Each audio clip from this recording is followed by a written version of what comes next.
for most of human history, the foods that were available to us were fruits, vegetables, meats, and seafood, and then nuts and seeds sparingly. And they also periodically had some things like honey. But those other foods that I just talked about were the primary foods, and that should really be the bulk of our diet. Have you been diagnosed with MS and you're looking for more answers outside your typical medical system? You are not alone. Hi, I'm Adrienne. I'm a nutritionist and a certified integrative nutritional health coach. And I became interested in holistic health because I reversed my own MS symptoms over 10 years ago. Yes, reversing MS is possible. I'm living proof along with so many others.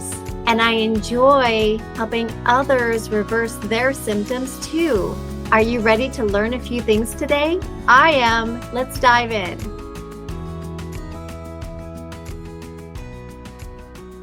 Well, hello, everybody. I have a special guest with me today. This is a really important episode, and I've got Trevor Connor with me today.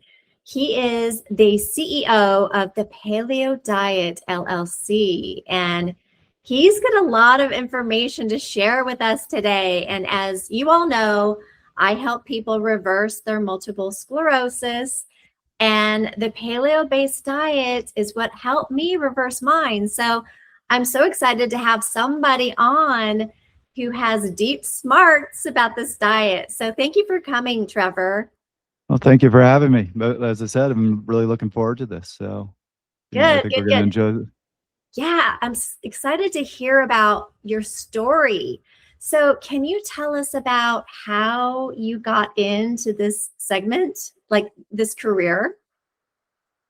It was a little bit accidental. So I was a professional cyclist for a lot of years. I'm Canadian, so I was training at the National Center up in Canada.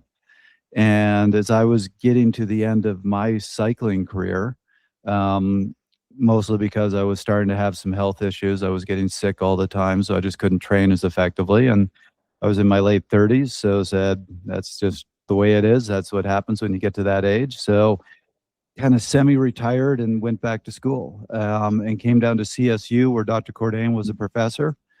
I was really looking to study exercise science, but his class was one of the requirements. And I still remember walking in and everybody was talking about the paleo guy. And I remember just going, the what? Who?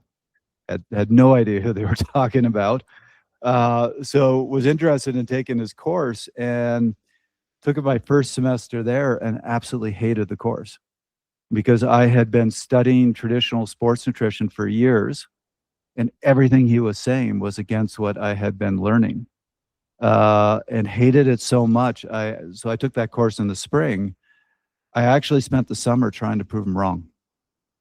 And in the course of trying to prove him wrong, I would go through the research and go, well, actually, that kind of makes sense.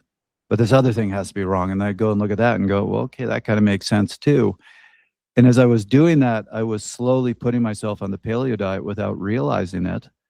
And that year, I stopped getting sick. I started to be able to train harder and went to Canadian Nationals at the age, so literally on my 39th birthday, and missed third place by a wheel length. They caught me right on the line.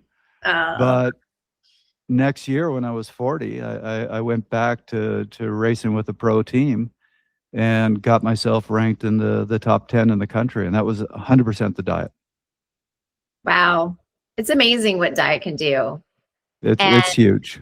And so tell me what things you thought were not correct when you were learning from Dr. Loren Cordain. When you study traditional sports nutrition, it is all about carbohydrates, carbohydrates, carbohydrates, and lots of simple sugar. So I was being taught I needed to consume 800 to 900 grams of carbohydrates a day, which if you do the math, that is a ton of carbs. And there's no way of getting that without doing lots of goos and gels and sports drinks and stuff like that. So, I was probably consuming several hundred grams of simple sugar, just added sugar every single day. And it got you away from more natural foods. as a cyclist, we were taught dinner every night is 2 pounds of pasta, and breakfast is 2 bowls of cereal and things like that. So I just wasn't eating very healthy food. Wow. But we were told that's what was healthy. That was the best diet. I can relate to that because, we were taught, according to the food pyramid, the old one, remember, that came out in 92. I was eating Raisin Bran every morning for breakfast, thinking it was healthy, getting my, my bran and my milk, my calcium but it was loaded with sugar too. So it was, I call it the 3 sins, right? The dairy, the milk is dairy, the gluten and the sugar, which I was poisoning myself and I didn't realize it. So yeah, go ahead. Yeah. I was going to say, I was the exact same thing. I was eating 2 bowls of cereal every morning and thinking it was healthy for me.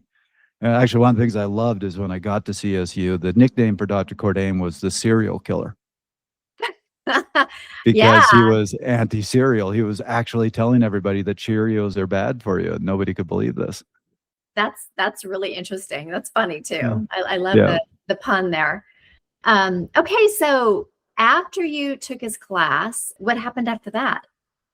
Like I said, so then I kind of saw that resurgence of my cycling career, and that's something that I've really enjoyed. I mean, I think I'm finally done doing pro races, but I did my last one at the age of 53. Wow. So kept it going for a while. But I ended up doing my thesis with Dr. Cordain. And we actually looked at the impact we were specifically looking at wheat, but really the people that we had in our study were all people that had gone on the paleo diet. And we were looking at the impact of the diet on autoimmune disease. And we spent, I ended up taking like 2.5 years to write my thesis. I had to go and learn immunology before I could even write it.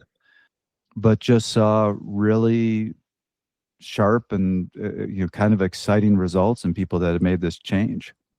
So, I mean, there was one, it was a patient with Crohn's who tried the paleo diet, and she had sent us the communications with her doctor or GP.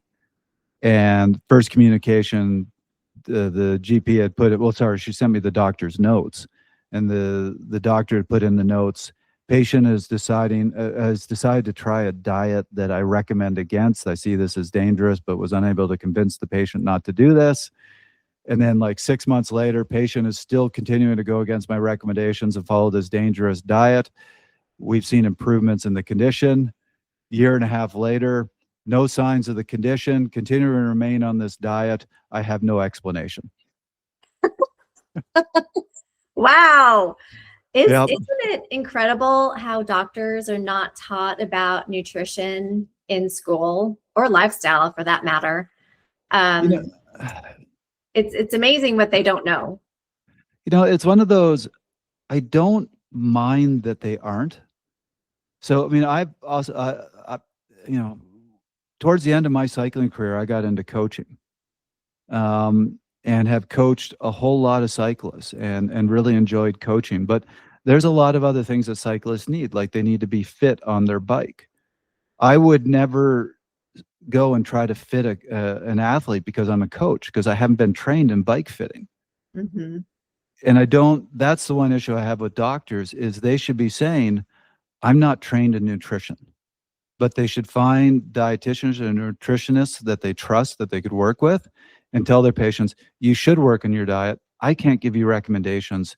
You need to talk to this person. But instead, they try to often tell their patients that they understand nutrition and give recommendations when really they're not giving it from a place of expertise.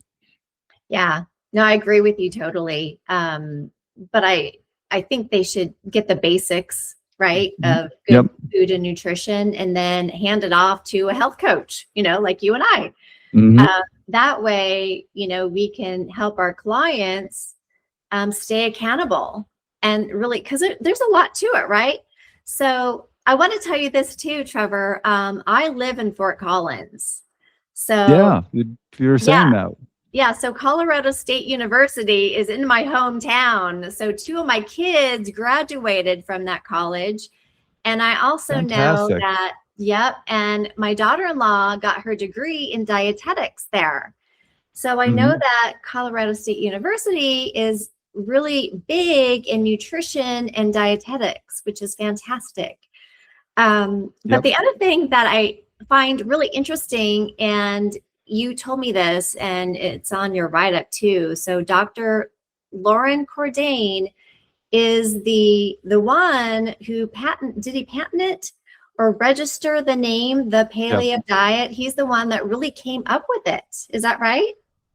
This was his concept. So yeah, no, he got the trademark on it. I'm now the owner of the trademark on the paleo diet. He handed that off to me, and he still works with us. I actually get up there all the time to go grab lunch with him and see how he's doing.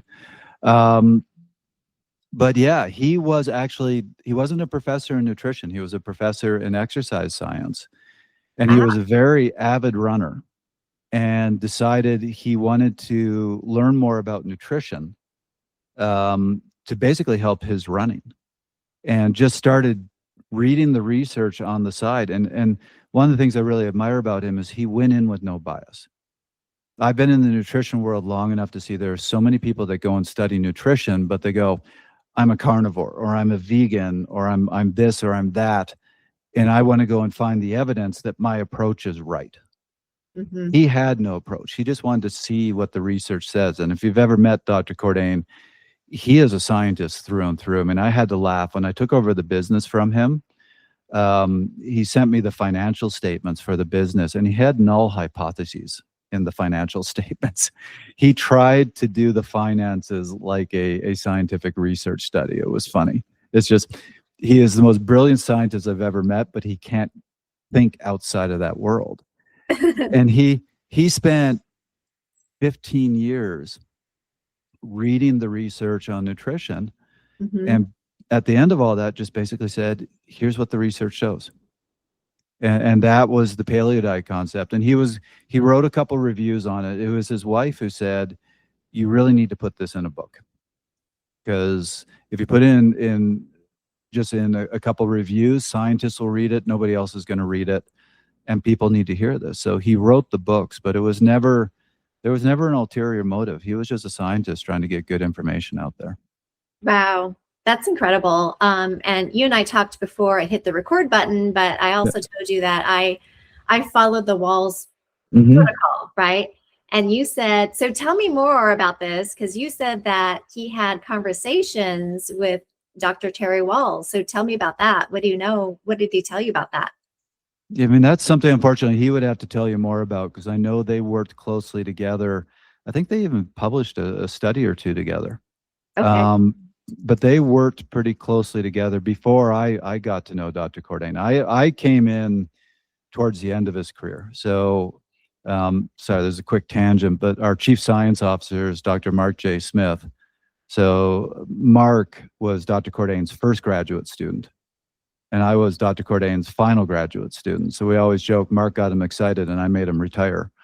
But I know early on that he worked a lot with Dr. Wahls, and I actually recently had a few back and forths with her, because we just published a book and she wrote a review of our book, and was pretty excited to do that. So I know, very friendly relationship between the two of them, and I know Dr. Cordain helped her with her research, and I think she helped Dr. Cordain as well. So very, very similar principles.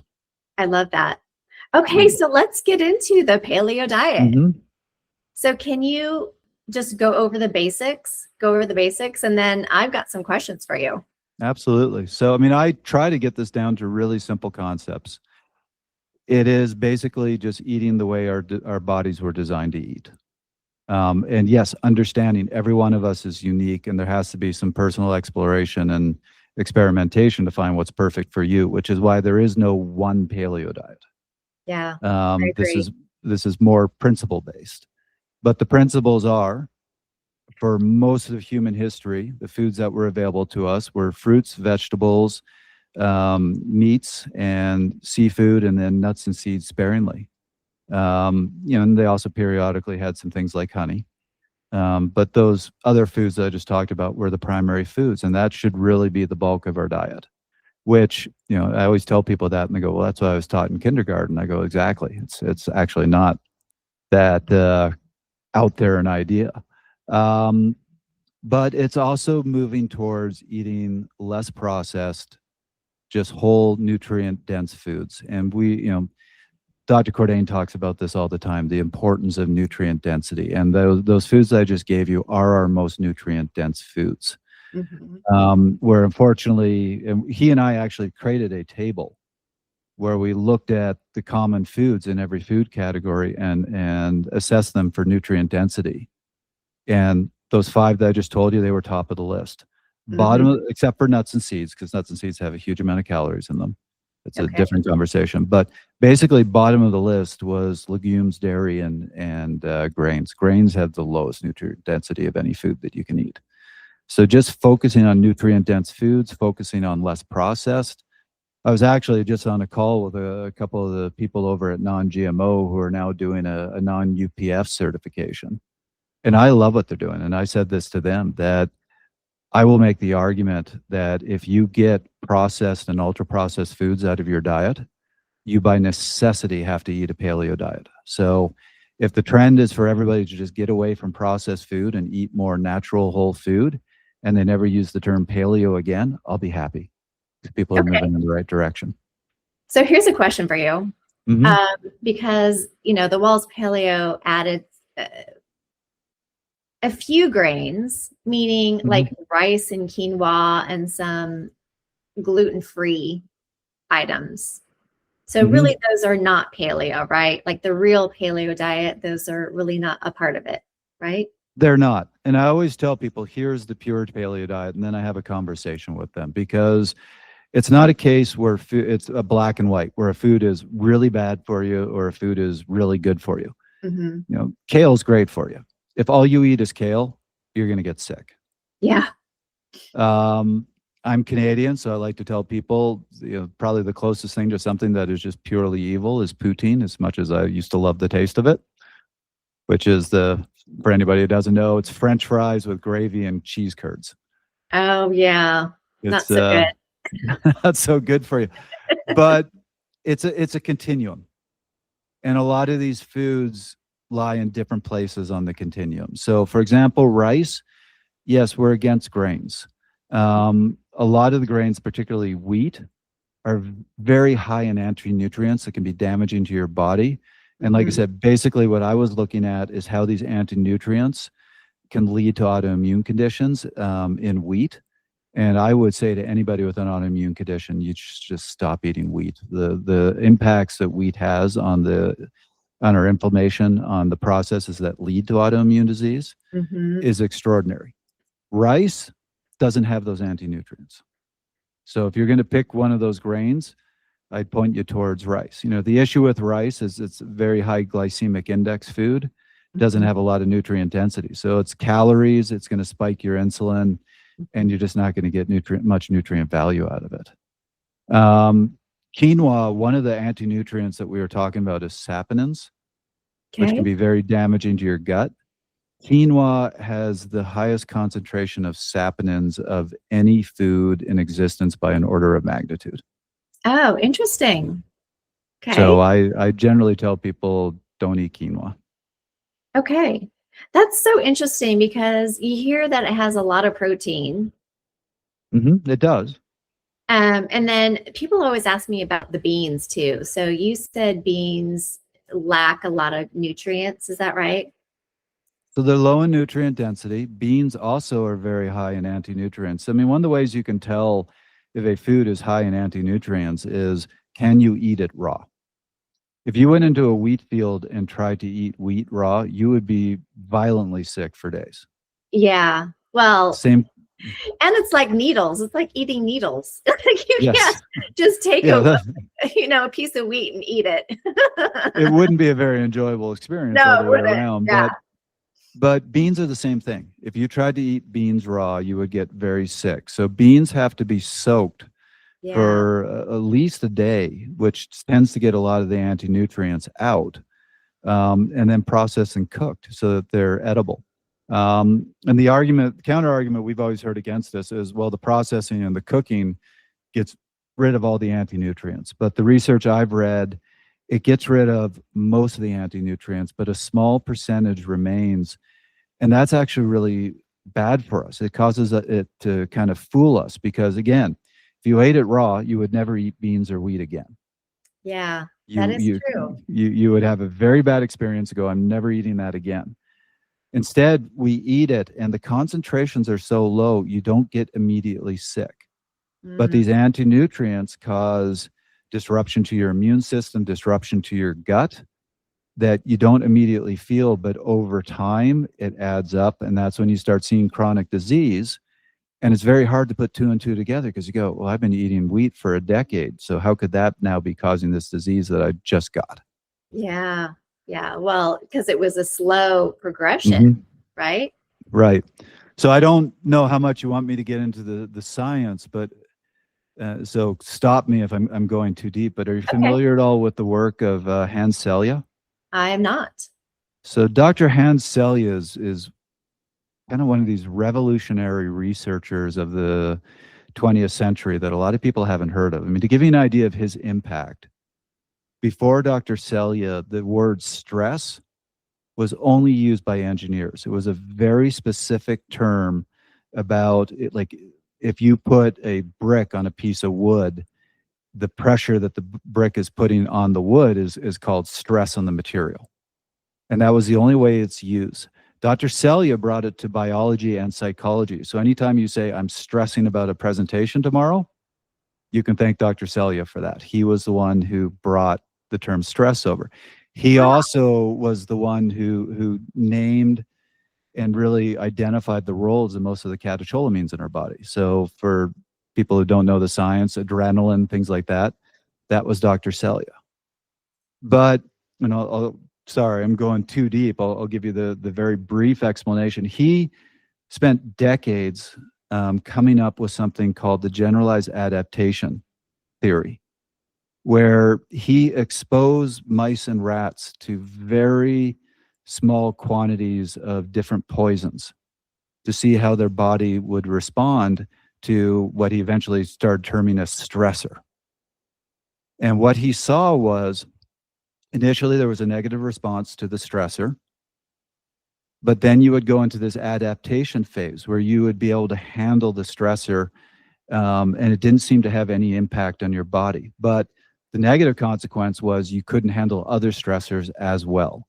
But after a period of time, you would go into what's called the fatigue stage, where your body would lose its ability to handle that stressor, and then you would start seeing all sorts of diseases like elevated blood pressure, diabetes, and multiple other conditions. And so he theorized this is what's behind most of the chronic diseases that we're seeing in people, is that there's some sort of chronic low-grade stressor that we're being exposed to that so in mice, it took like a year, which translated into humans could be a couple decades. Sure. It took a long time to go from that phase of adaptation to the fatigue phase. In our theory, we kind of grabbed this for the paleo diet. We said it's these things like wheat and beans with their anti-nutrients that it's a very low grade amount of this stressor, so you don't immediately feel the effects. But by the time you get into your 40s and 50s, you start seeing these chronic diseases, and it's really hard to put two and two together. Well, that makes total sense to me. Can we go back to, because there's a couple more categories in the paleo diet I wanted to ask you about. What science did you find out, or did Dr. Loren Cordain find out about dairy? Oh boy. You know, I've read this article we have a 5,000 word article on our website about milk. That's like Dr. a podcast wrote in itself, right? It is a full podcast. I have read it 3 times and I still don't remember all the details that Dr. Cordain brought out. But you see multiple effects with dairy. One is it can really spike our insulin. Okay. It has a very unique relationship with insulin. Another thing that's really important for people to understand with dairy is, you know, you see out on social media, people going, oh, the food industry, they're adding hormones to our dairy and it's causing all these effects. And and those effects. No, they're not. The hormones were already there. This is a really interesting and neat thing that Mother Nature built into how we raise infants. Is when a child is born, it initially doesn't produce much of its own growth hormone. And there's a reason for that. It's because it's reliant on its mother for food. And quite often in evolutionary times, we didn't have enough food for the mother to both survive herself and to fully feed the infant. So if they were in a time of food scarcity, what would happen? So sorry, just take a step back. We are designed to have these hormones in our dairy to spark growth in the infant, so that if the mother is not getting enough food, she produces less of the growth hormone, and then the infant grows slower because that then ensures its survival. So there is in dairy a lot of natural hormones, and they're not human growth hormone, they're actually bovine growth hormone that are designed to promote growth, and we're just not designed to handle those. So that can lead to a lot of negative health consequences, particularly in adulthood. Yeah, I totally agree with you. How I explain it is, when we're 3, 4, 5 years old, we wean off of milk from our mothers, right? Because we lack the lactase to digest the lactose. And why are we eating or consuming milk as adults from a different mammal? It's weird if you think about it that way, right? That's how I kind of explain it to my clients. Yeah. And then when I explain it that way, then they think, oh, you're right. That is kind of weird. We are the only animal on the face of the planet that drinks A, milk in adulthood, and B, milk from another animal. Yeah. It's strange. It is a little weird, but I mean, people love it. That's the problem. Convincing people. I know. You have to give this up. It's the cheese that my clients miss the most. It's the cheese, right? Well, here's another really important one that I tell people about cheese. A lot of we know that osteoporosis is becoming an increasing issue now, particularly as people get older, and it's an issue more in women than men. What they've really happy to dive into the science if you want, but really what they're showing is it's the acid load on our bodies that causes osteoporosis. It's not a lack of calcium in our diet. It's acid load. Because calcium is the best way to bring back up our pH when pH gets too low. So, I mean, you take a Tums when you have an acidic stomach. Tums is just a piece of calcium. It's just powdered calcium. And what's the best sort of calcium in our bodies? It's our bones. So if your blood starts getting acidic, you start leaching calcium from the bones to raise the pH. There's a metric called the Prow value of foods. It's proximal renal acid load, and that shows how much of how much a particular food increases the acidity of our blood. And top of the list in terms of Prow values by a significant amount are cheeses. And it kills me because you see osteoporotic women who are being told by their doctor, eat cheeses because there's a lot of calcium in it. Yeah. Calcium isn't helping their osteoporosis, and the cheese is contributing, and it just kills me when I see that. Well, thank you for explaining that. I didn't know that. So that's great information. Now that we're talking about calcium, because I know that calcium, I get a lot of my calcium from the greens that I eat. Can you explain a few other foods that have calcium that maybe you like to eat? The best sources are green leafy vegetables. Okay. And what I will tell you is what is, in my opinion, and what I see in the research, what is more important than the absolute quantity of calcium you're getting is the calcium to magnesium ratio. There are hundreds and hundreds of studies on this showing that we need a calcium to magnesium ratio of 2 to 1.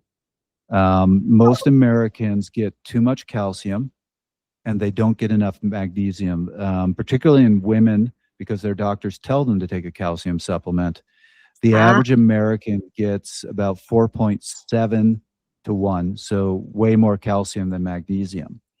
And like I said, hundreds of studies showing that if your calcium to magnesium ratio goes much over 2 to 1, you start seeing all sorts of heart conditions, all sorts of issues with the heart.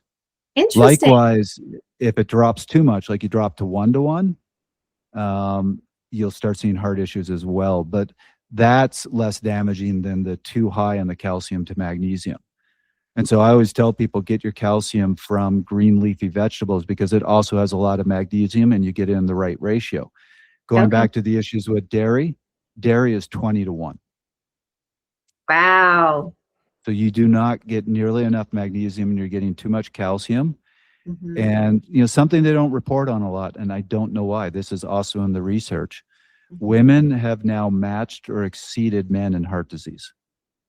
I mean, if you remember Wow, back in the I didn't 80s, know heart that. disease was a male issue. Huh. Women have now matched men, and the theory in the research is because women are getting too much calcium, not enough magnesium. Interesting. Yeah, I just did a podcast on how important magnesium is.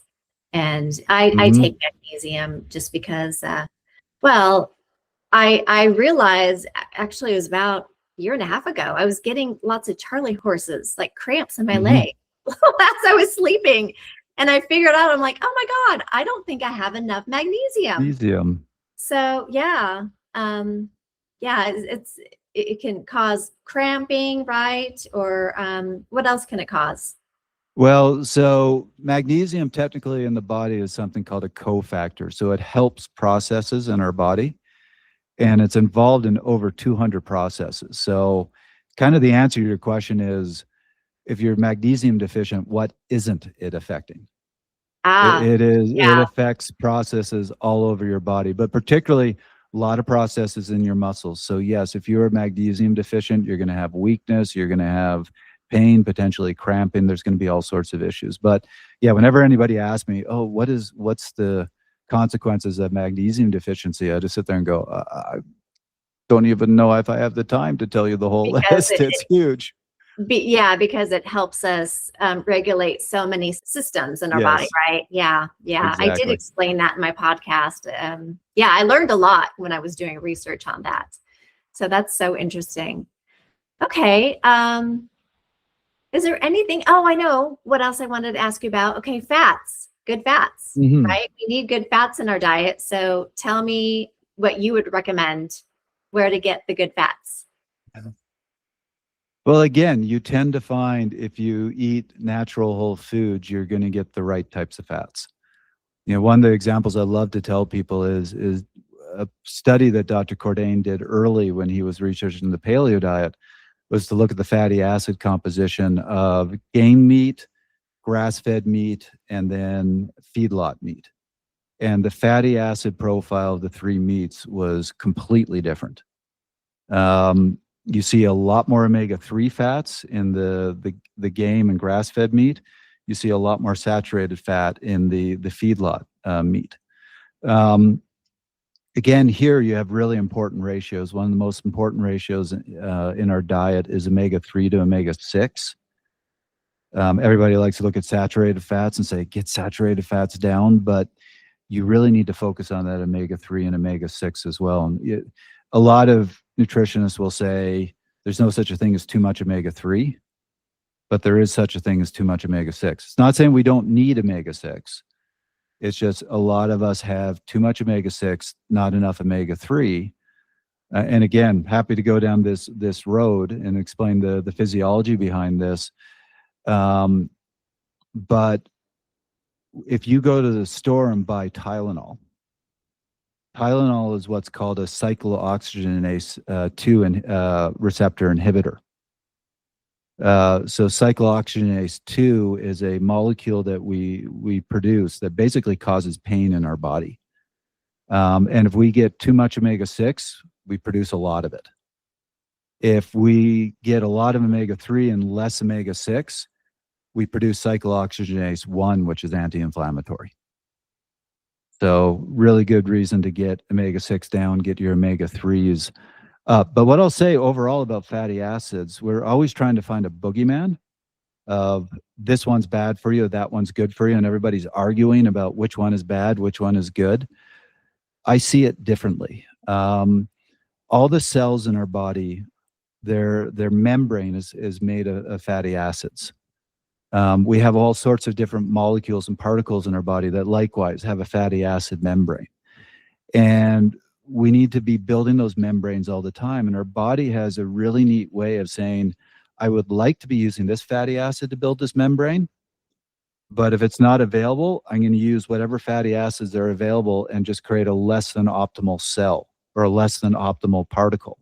So I always explain to people, it's like a Lego set where omega-3s might be the 6-piece block and omega-6 might be the 2-piece block and saturated fatty acids might be the flat block. They're all different and we need all of them if we're trying to build something out of Lego. And if you don't have enough of the 2-piece block and more of whatever other block, you can still build what you're trying to build. It's just not going to look as good and it's not going to function as well. Sure, sure. So we need all these fatty acids. We need saturated fats. We need omega-6. We need omega-3. We just need them in the right ratios. Yeah, I agree. And tell me what your opinion is on this, because I tell my clients, I tell them, I said, well, don't worry too much about whether the fat's saturated or not, saturated. But what you want to look at is eat the grass-fed beef, eat the natural, organic chicken, wild-caught fish, right? And then coconut oil is saturated, which is a good fat. So that's why I don't really understand, because you hear a lot of people say, well, stay away from saturated fat, but there's good fats that are saturated. Do you agree? Right. So that's what I'm saying. We need all of them. Okay. We just need them in the right ratios. And right. For anybody who's sitting there going, okay, well then tell me the right ratios and I'm going to supplement my way there. It's not possible. When we talk about saturated fats, there's dozens of different types of saturated fats, dozens of different types of omega-6, bunch of different types of omega-3s, bunch of different types of monounsaturated fats. And if you try to figure out the exact ratios of each one of those and then think you're going to supplement your way there, never going to happen. Yeah. So this is one of the reasons we say you need to eat natural foods, because those natural foods are going to have all those fats in the ratios that you need them. Yeah. I totally agree. Yeah. If you eat right, you're going to get the right ratios. So let me ask you this. So what would you suggest people, what kind of oils to tell people to cook with? Yeah. And that's always been a challenging one, because I get messages all the time saying, paleo diet is about eating the way our ancestors ate. Our ancestors didn't cook in oils. And so that's against the paleo diet principles. And my response is, yeah, you're kind of right. To some degree, if we were purists about the paleo diet, I would be saying, don't use any sort of cooking oil. And unfortunately, this was the reasoning that led to the raw paleo diet, which I'm glad has kind of died. Okay. The issue is you eat a lot of raw food, there's bacteria in there. There's parasites in there. And the biggest issues they had with their health back in ancestral times was all the parasites, all the bacteria, all the viruses they were picking up. When you cook food, you kill those things. And so we kind of have this, yes, it's kind of against the theory of the paleo diet, but cooking your foods, and the best way to cook your foods is usually in some sort of cooking oil. It's a cost benefit thing, and making sure you're killing all those things that you don't want to be consuming is worth it. So cooking not vegetable oils, but cooking some oils, but keep it sparing. So what do you think about avocado oil or love it? Ghee? That's the one I use the most. You do? Good. What about ghee? So ghee is clarified butter. Ghee is not Oh, it's not paleo. Yeah, you're right. We have that argument all the time. So you're right. Sorry. No, people get angry about that and tell us, no, ghee is paleo. And I have to tell them, sorry, it's not. No, you're right. You're right. It's clarified. Yep. I think that most of the dairy is cooked out of it. That's what I've read more But than it's, once. But it's not paleo. I get it. I yeah, get it. it's Because like, it's like wheat. It's still from a cow. Yep. Or, you know, milk, still from milk. Yep. What about, so coconut oil, is that something that you Love ever it. cook? Okay, good. Love it. And, you know, the other one that we probably recommend the most is olive oil. Yeah. Yeah. So, I don't cook with, well, especially, I don't cook with olive oil at all because it's got a medium cooking point. right. Right. So it's about 350. So if I want to flash fry something on really high heat, yeah, I only use olive oil, and I only buy extra virgin olive oil. But I use that in my, dishes that are not, they're room temperature or they're dressings. So, Yep. I mean, that's why I don't cook with olive oil. But if people, I say, if you cook on medium heat, fine. Yeah. You agree? Which is true. And there's a lot of health benefits to cooking in low to medium heat as well, if you have the patience and the time, because you're going to denature the fats and the proteins less. So if you're cooking in high temperature, use that to sear a little bit, but be careful about cooking too long in high temperatures. Yeah, no, I agree with you because you really don't want to eat anything that's burnt. Right. Right. Exactly. Because you're eating charcoal, right? And that's a toxin. That is not good for you. And then you start getting into your rages, which you don't want in your diet. So no, it's better to cook on lower heat and cook longer. Well, awesome. Well, Trevor, thank you so much. This has been a great conversation. I can't wait to get this out. And I want to ask you about if people want to contact you or ask you questions, can they do that? Absolutely. And our website is thepaleodiet.com. We try to keep it simple. I'm trying to remember. I think it's help@thepaleodiet.com. If anybody wants to reach out to us, I see all those. But if you go to the contact us on our webpage, you can reach out directly to us. Okay. And isn't there a book on your website too? Excited about this. Well, Dr. Cordain has written multiple books. This is his final book, and I was a co-author on it. And it's called Paleo for Life. He really wanted to research the concepts of longevity. And it's a whole book about how nutrition can help you live a longer, healthier life. And what I loved is we were putting together, he really said, there are concepts in here that we missed in the original papers and the original books that are really important concepts that round out the paleo diet. So I think we'll always be evolving the science of the paleo diet. But I do think Dr. Cordain came up with some ideas that ended up in that final book that are major additions to the diet. That's great. And you got some great recipes on your website. Well, I hope you. So you said you tried a few, right? No, I haven't. I looked at them, but I'm gonna try a few. I recommend them. So I love it. We take pictures, so they cook it here in the office, and then they often come up with like, Trevor, you want to try this? And I'm a horrible chef. I always tell people, I can tell you what to eat. Don't ask me how to cook it, because I just don't know how to cook. And they keep bringing these recipes up, and they're just amazing. I love them. That's cool. That's cool. All right. Well, can you leave us with one positive message? Yeah, actually, I'm going to share a story. Okay. So I'm now engaged. My fiance and I have been together for a few years, and I'm not somebody to try to force something on anybody. So I've never tried to force her to be paleo, but just living with me for years, she has slowly altered her diet.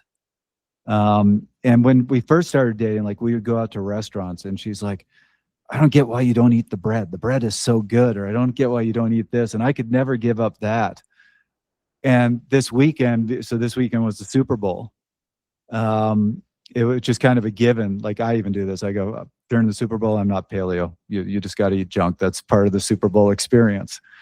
We went to Dairy Queen and got something she used to love at Dairy Queen.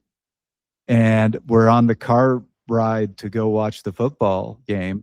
at her brother's place. And she just goes, I used to love this. It doesn't taste good anymore. And we had a whole talk about that. And she's like, yeah, she has been slowly changing her diet, eating more natural foods, adding less salt, all these things that she's kind of seeing me do. And it was just a real positive to me to have her suddenly realize my tastes have changed. I actually like healthier food more. The things that I used to just were my favorite thing in the world, they just don't taste good anymore. Isn't that funny? My taste buds changed when I quit sugar. Mm-hmm. And I don't like sweets anymore. Yeah. Yeah, good for her. Yeah. So no, it was, to me, I hope that's what you're looking for, but to me, that was just a real positive message. I just absolutely love that. That's great. Yeah. That's great. Well, thank you so much for being my guest. This information is going to blow some minds, I think. So anyway, thank you so much. Yeah. Well, thank you for having me. I really enjoyed this. Would you like some support in healing your symptoms? You can totally heal. I've helped people do this. It's possible.